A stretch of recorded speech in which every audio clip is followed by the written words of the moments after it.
श्री गणेशाय नमः। श्री सीतारामाभ्यां नमः। श्री हनुमते नमः। श्री उमापते नमः। श्री गुरुवे नमः। सब संतन की जय जय। जय जय सीताराम। राधे श्याम।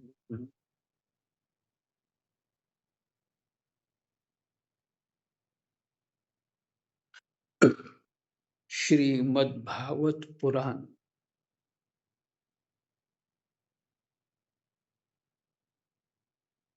विशेष सूची पाठ चल रहा है, अर्थात अवलोकन हो रहा।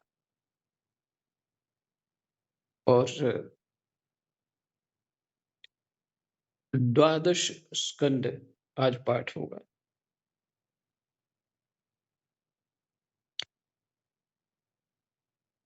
कृष्णाय वासुदेवाय हरये परमात्मने प्रणतः कलेशनाशाय गोविन्दाय नमो नमः।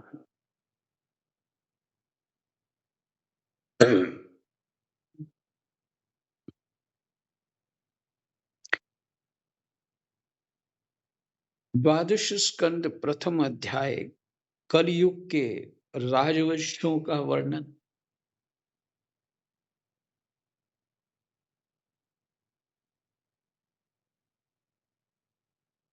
और दूसरे अध्याय में कलयुग के धर्म।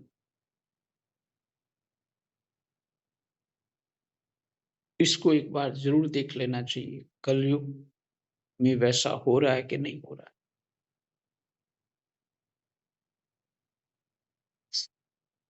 विपरीत होगा, सीधी बात है। जो भी होगा विपरीत होगा। ब्राह्मण चाय की दुकान खोल के बैठ जाएगा और शूद्र जो है वो बाबा जी बन के बैठ जाएगा। वैसे तो आत्म तत्व से दोनों एक ही हैं, पर अपने अपने धर्म में रहें तो ठीक है। क्योंकि जो शूद्र है अर्थात उसका मन भजन में लगेगा कोई और कारणों से, और ब्राह्मण की बुद्धि खराब होगी। कलयुग है। हम्म? अच्छा, ये है कलयुग का धर्म विपरीत। और शास्त्र क्या कह रहा है? अपने अपने धर्म में ही रहना चाहिए। पर धर्म का पालन करने से हाँ, बहुत बड़ी हानि होती है। बहुत बड़ी हानि। पर कलयुग का प्रभाव ऐसा है, ये होगा ही।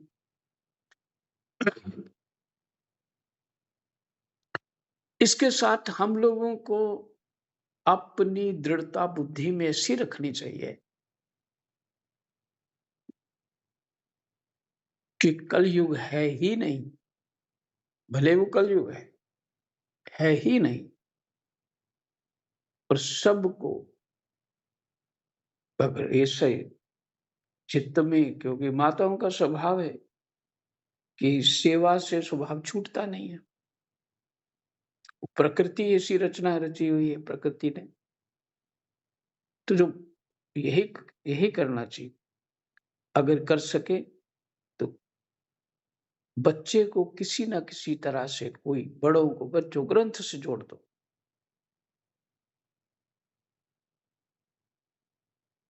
ये कर्तव्य है हमारा। एक दृष्टि से कर्तव्य है। और यदि परमात्मा में चिंतन लगे और कोई यहाँ पे ये नहीं कर पाए तो उसको छोड़ दो। सिर्फ परमात्मा में चिंतन रखो, भगवान से ही प्रार्थना करो, क्योंकि भगवान ही प्रकट करते हैं संसार में सभी। बदलाव के लिए महापुरुष आते हैं, वही प्रार्थना से स्वीकार करते हैं। तो कलयुग के धर्म दूसरे अध्याय में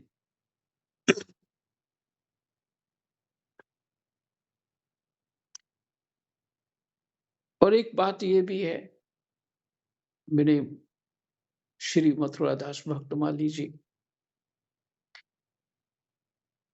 बड़े वैराग्यवान, धर्मनिष्ठ, भगवान जी के प्रेमी और बड़े सरल चित्त संत, प्रभु कृपा से 9 साल उनके साथ रहने का मौका मिला।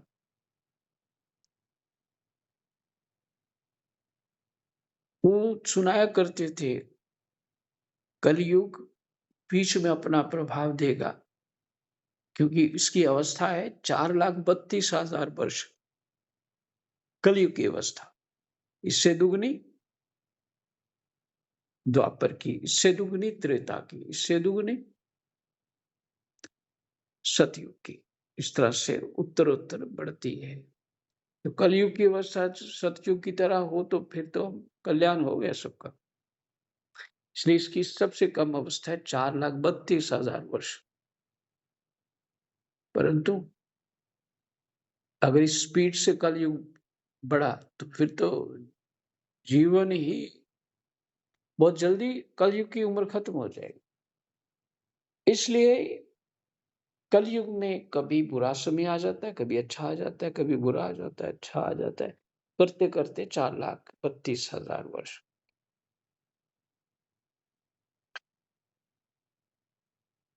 करने वाले तो परमात्मा हैं, जो भी हमसे कराएंगे हम निमित्त मात्र हैं।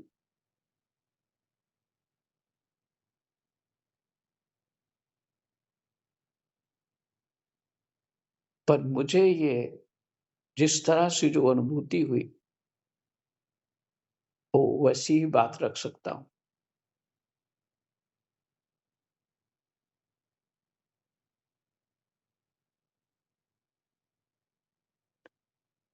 तो ग्रंथ की कृपा चाहिए। एक जीवन में ग्रंथ इस तरह से होना चाहिए, उस ग्रंथ चिंतन आते ही वो सारा ग्रंथ हमारे अंदर पलक झपकते ही प्रकट होना चाहिए। ये अवश्य करना चाहिए। कोई एक ग्रंथ, भागवत जी, गीता जी, रामायण जी, तीनों एक जैसे हैं, तीनों एक जैसे हैं, पर फिर भी जो प्रिय लगे वो करिए। तो कलयुग के धर्म, कलयुग का एक सबसे बड़ा लाभ है जो संत लोग बताते हैं, शास्त्र कहता है, वो ये है कि कलयुग में भजन किया हुआ जल्दी सफल हो जाता है। न्यायकारी भी है कलयुग। तो थोड़ा सा भी हृदय में कपट रखोगे तो कलयुग तो बहुत नीचे गिरा देगा, क्योंकि वो न्यायकारी है। खैर, कलयुग के धर्म एक बार देख लेना चाहिए हल्का सा। तीसरा अध्याय द्वादश स्कंद का राज्य, युग धर्म और कलयुग के दोषों से बचने का उपाय क्या है? नाम संकीर्तन।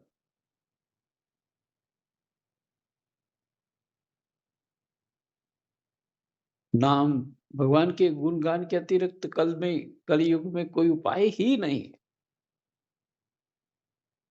साधन कुछ और कर पाए, शरीर वैसा नहीं, खान पान वैसा नहीं, वातावरण वैसा नहीं।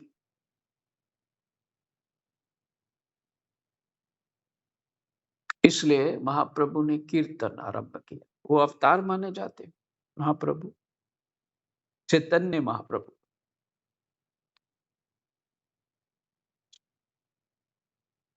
तो ये पाठ भी नाम कीर्तन है, स्तुतियां करोगे वो भी नाम कीर्तन है।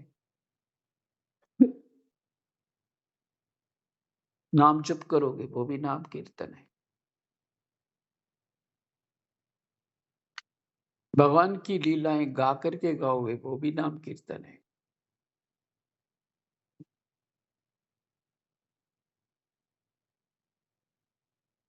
अच्छा, क्यों? क्यों करना चाहिए? हमारी चित्त वृत्ति जो शुद्ध बनी रहे,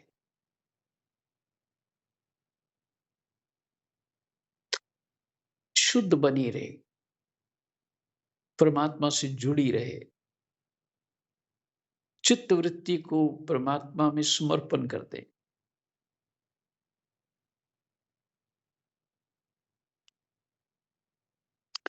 तो राज्य, युग धर्म और कलयुग के दोषों से बचने का उपाय नाम संकीर्तन। चौथा अध्याय, 4 प्रकार के प्रलय जानने चाहिए और रोज भी होते हैं प्रलय। हमारा सोना और जगना भी एक प्रलय है।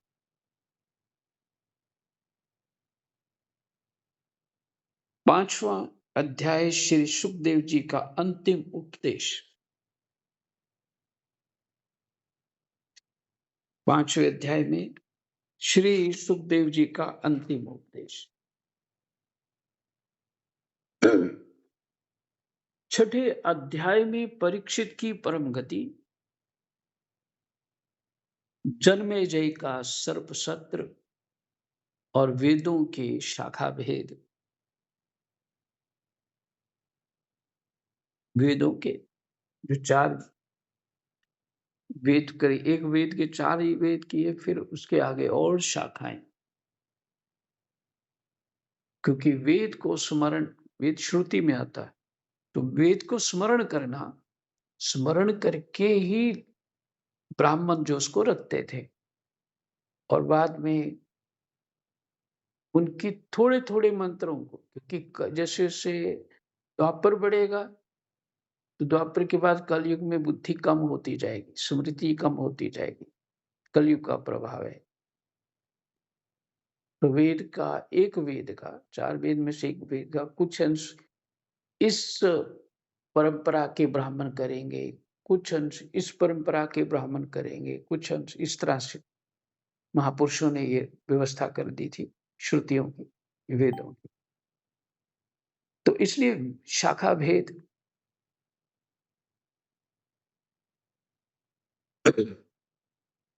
और इसमें कैसे लिखा है वो भी देखना पड़ेगा, अभी स्मृति में नहीं। इनको शाखा भेद किस भाव से कहा है। 7वें अध्याय में अथर्व भेद की शाखाएं और पुराणों के लक्षण। पुराण किसे कहते हैं और अथर्ववेद की क्या कौन-कौन सी शाखाएं हैं। 8वें अध्याय में मार्कंडेय जी की तपस्या और वर प्राप्ति।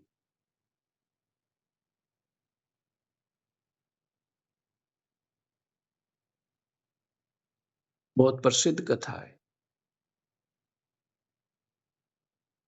पर पर ये ऐसा है ना, कलयुग का प्रभाव भी है और शरीर में रोग रहते हैं, इसलिए विस्मृति जल्दी हो जाती है।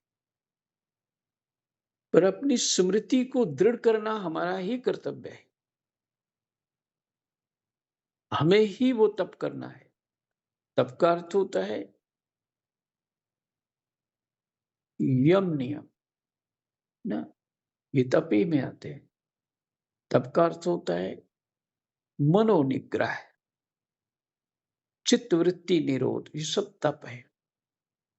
वृत्तियां इधर उधर कुछ ना कुछ, क्या हो रहा है, कैसा हो रहा है, इसको छोड़ दो भाई, होने दो जो हो रहा है। तुम अपनी वृत्ति का निरोध करके, रोक करके परमात्मा के भजन साधन में लगाओ, ये तप है।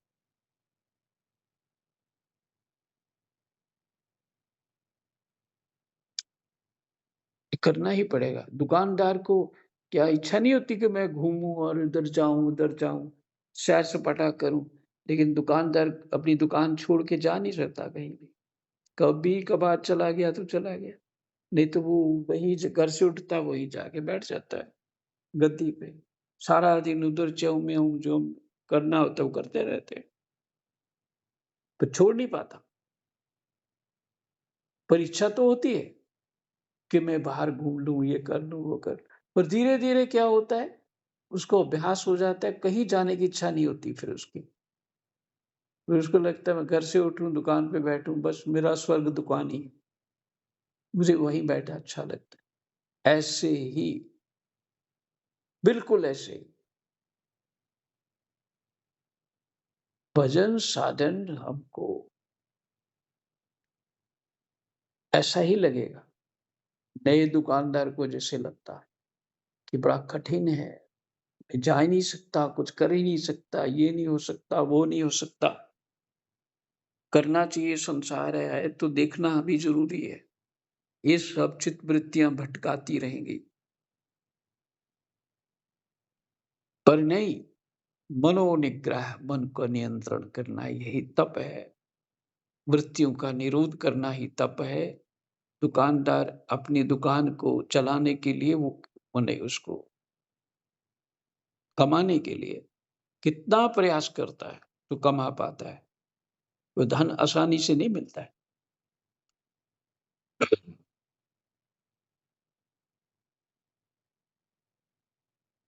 तो उसी तरह साधक भी होना चाहिए, दुकानदार से ही सीख ले। करता रहेगा, करते रहेगा। फिर एक दिन वो उसकी वृत्ति ही ऐसी हो जाएगी भाई, मुझे अच्छा नहीं लगता कुछ और इधर-उधर जाना। मुझे अपने नियम, संयम, नियम में रहना ही अच्छा लगता है। मेरा यही स्वर्ग लगता है मुझे। ऐसा हो जाता है।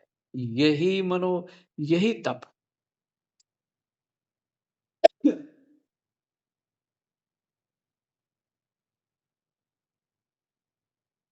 तो मार्कंडे की तपस्या और वर प्राप्ति,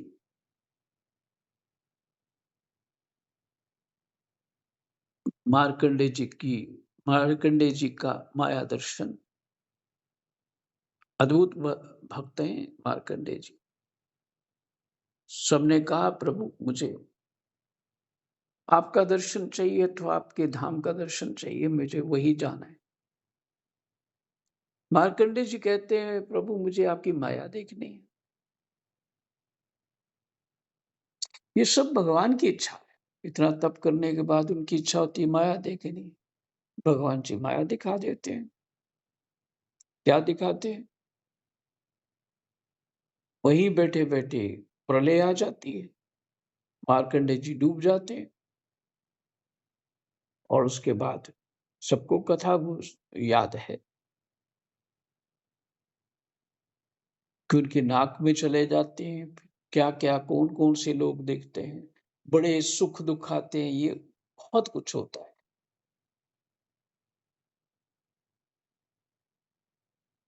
और फिर सदियाँ बीत जाती हैं उनको, ऐसा लगता है वहाँ पे। और उसके बाद अचानक वो प्रलय समाप्त हो जाती है और वहीं बैठे मिलते हैं जहाँ पे पहले थे। तो विचार करते हैं, ये क्या था? क्योंकि उस प्रलय में जो उनको क्लेश हुआ, तो वो भूल नहीं रहा था ना। वो नए-नए लोकों में प्रवेश, वहाँ पे उन्होंने बड़े जीवन बताए अलग-अलग तरह के और उसके बाद वो बाद में देखते हैं कि वहीं बैठा हूँ जहाँ भगवान से वरदान माँगा था कि मुझे माया देखनी है। तब वो समझ जाते हैं मैंने माया का दर्शन किया। हुँ, इस कथा में बहुत है जो बातें करी है ना पीछे, आज सुबह भी करी हैं। शास्त्र तो यही कह रहे हैं ना स्वप्नवत है जगत। तो भगवान दिखा रहे हैं मार्कंडेय जी को देखो। ये माया है सब कुछ, कुछ सत्य नहीं है। इतना कुछ दिखाया, आप नए-नए ब्रह्मांड दिखा दिए सब कुछ, बड़े जन्म ले लिए, बड़े गृहस्थी कर ली, सब कुछ कर लिए, लेकिन बाद में दिखाया कि तुम वहीं खड़े हो। प्रलय भी दिखा दी, जैसे-तैसे बचे थे, ये माया है। मार्कंडेय जी तो निमित्त थे, समझाना तो भगवान ने हम सबको ही था।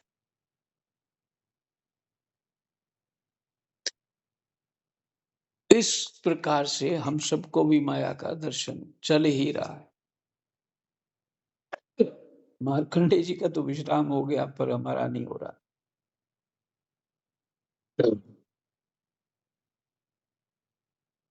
10वां अध्याय, मार्कंडेय जी को भगवान शंकर का वरदान।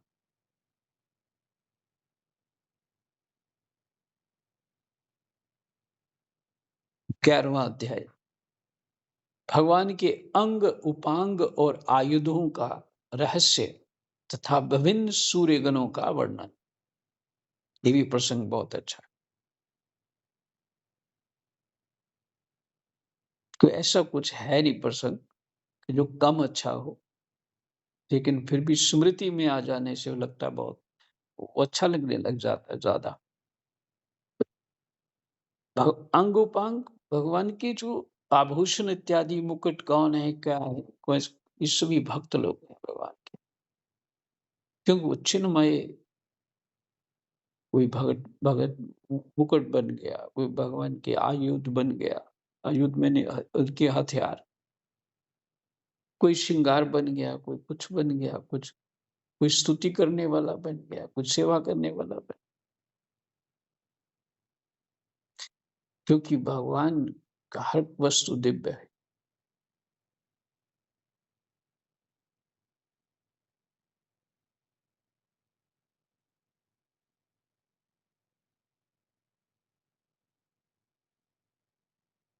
भगवान के अंग, उपांग और आयुधों का रहस्य तथा विभिन्न सूर्यगणों का वर्णन। इसको ठीक से समझना हो तो इसको कई बार पढ़िए, जब समय मिले बार बार पढ़िए।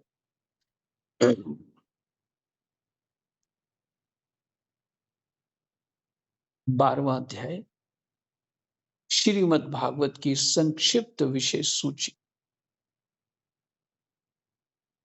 इस विशेष सूची जो अंतिम है, ये तो आरंभ की विशेष सूची दी है ना, जिसको कहाँ कौन सा पाठ है ये बताया जाता है, लेकिन एक विशेष सूची, कौन सी कथा क्या है, कैसे है, वो थोड़ा बहुत संक्षेप में वर्णन है उसमें। जहाँ कथा होती है अंतिम दिन में ये सुनाया जाता है, उसका पाठ करने का भी फल वही है। भागवत जी की स्मृति ठीक से हो जाती है। फल का शब्द अर्थ ये है कि उसका लाभ क्या है। लाभ तो एक ही है कि हम भागवत जी का, वो इसी कारण से सुनाई थी भागवत जी, भक्ति ज्ञान वैराग्य प्रसन्न हो।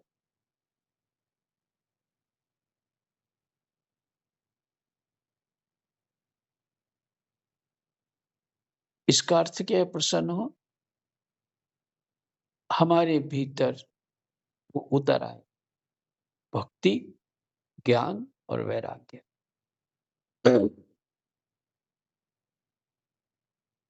उनके प्रसन्न होने से वो भीतर आएंगे तो हम प्रसन्न हो गए, वो प्रसन्न हो गए, हम प्रसन्न हो गए, तो भगवान जो है प्रसन्न हो जाएंगे।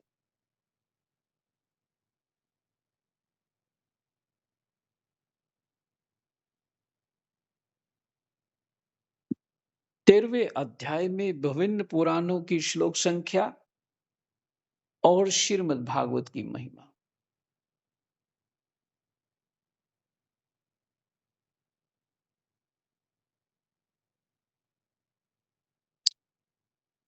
हमारा 12वां स्कंद विश्राम।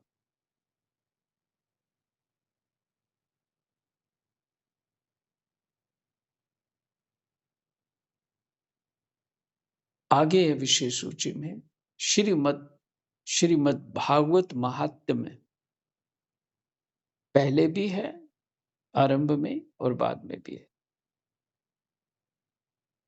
उस महात्म्य में क्या है? प्रथम अध्याय में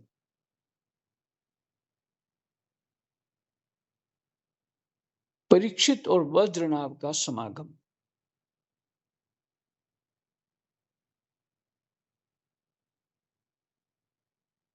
शांडिल्य मुनि के मुख से भगवान की लीला के रहस्य और ब्रज भूमि के महत्व का वर्णन। आपको स्मरण होगा कि यहां दिखता कोई नहीं था, केवल राजा ही राजा था, प्रजा दिखती नहीं थी।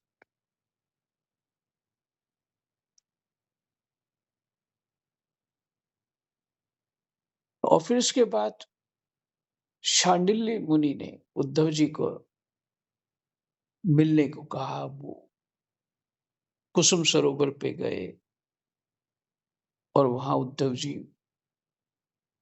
गिरिराज की तलहटी में उनको दर्शन प्राप्त हुआ। और फिर उद्धव जी ने वृंदावन के दिव्य दर्शनों के बारे में सब बता दिया।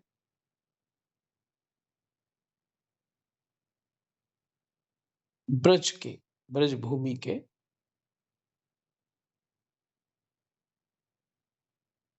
सब बताया। तो प्रथम अध्याय महात्म में परीक्षित और वज्रनाभ का समागम,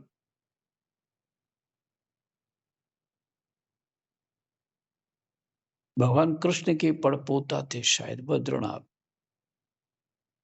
और परीक्षित तो पांडवों के।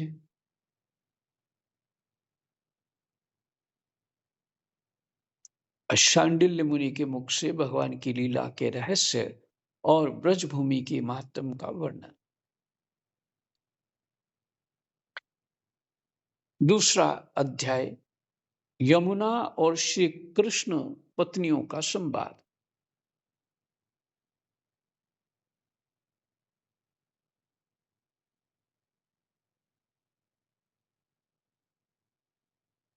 कीर्तनोत्सव में उद्धव जी का प्रकट होना, वहां जाके उन्होंने कीर्तन किया कुसुम सरोवर पर, गिरिराज की तलहटी में जाके कीर्तन किया और उद्धव जी प्रकट हो गए। जैसे हनुमान जी, भगवान का गुणगान जहां भी होता है हनुमान जी प्रकट हो जाते हैं किसी न किसी रूप में, उनको वरदान प्राप्त है कि उनको, हनुमान जी को वही प्रिय भगवत गुणानुवाद। राम कथा सुनवे को रसिया, सीता राम हृदय मन बसिया। सीता।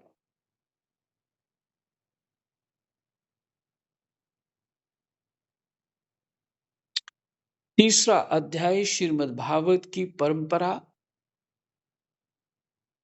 किसने किसको सुनाया, कैसे कैसे वो स्मृति लोक में पहुंची। श्रीमद् भागवत की परंपरा और उसका महात्म्य,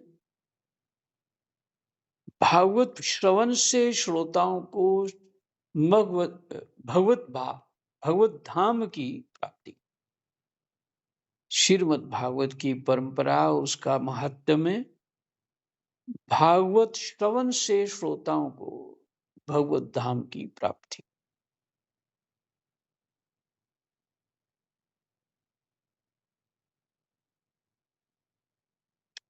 और चौथे स्कंद में अंतिम जो है, चौथे अध्याय में, महात्म के चौथे अध्याय में, अंतिम अध्याय में श्रीमद् भागवत का स्वरूप क्या है, प्रमाण क्या है, श्रोता वक्ता के लक्षण क्या होते हैं, श्रोता कैसे होना चाहिए, वक्ता कैसे होना चाहिए,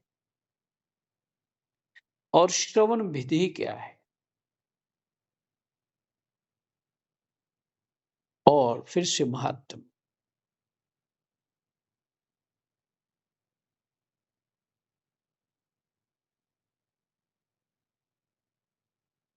हमारा महात्म श्रीमद् भागवत का अंतिम विश्राम।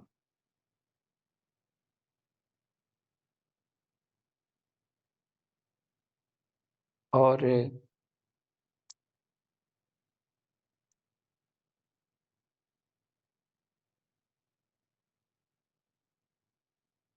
नीचे उसको दिया है सप्ताह पारायण के विश्राम स्थल। माने पहला विश्राम कब है? तृतीय स्कंद 22वें अध्याय तक है। दूसरा विश्राम पंचम स्कंद के 8वें अध्याय तक है। जो सप्ताह पारायण करते हैं उनके लिए है। तीसरा विश्राम सप्तम स्कंद की समाप्ति तक है। जो संस्कृत जानते हैं वो अपने घरों में विद्वान लोग केवल संस्कृत का पाठ करके यहाँ से यहाँ तक करते हैं। और जो भागवत सप्ताह होता है उसमें भी विद्वान जो लोग पास में बैठाए जाते हैं संस्कृत का पाठ करते हैं और कथावाचक भागवत जी के कुछ कुछ मर्म सुनाता रहता। पूरा तो हो ही नहीं पाएगा 7 दिन से, कुछ कुछ मर्म जो है वो सुनाता रहता। तीसरा विश्राम सप्तम स्कंद की समाप्ति तक। चौथा विश्राम दशम स्कंद के पूर्वार्ध तीसरे अध्याय तक। पांचवा विश्राम दशम स्कंद के उत्तरार्ध 54वें अध्याय तक। छठा विश्राम एकादश स्कंद के 13वें अध्याय तक।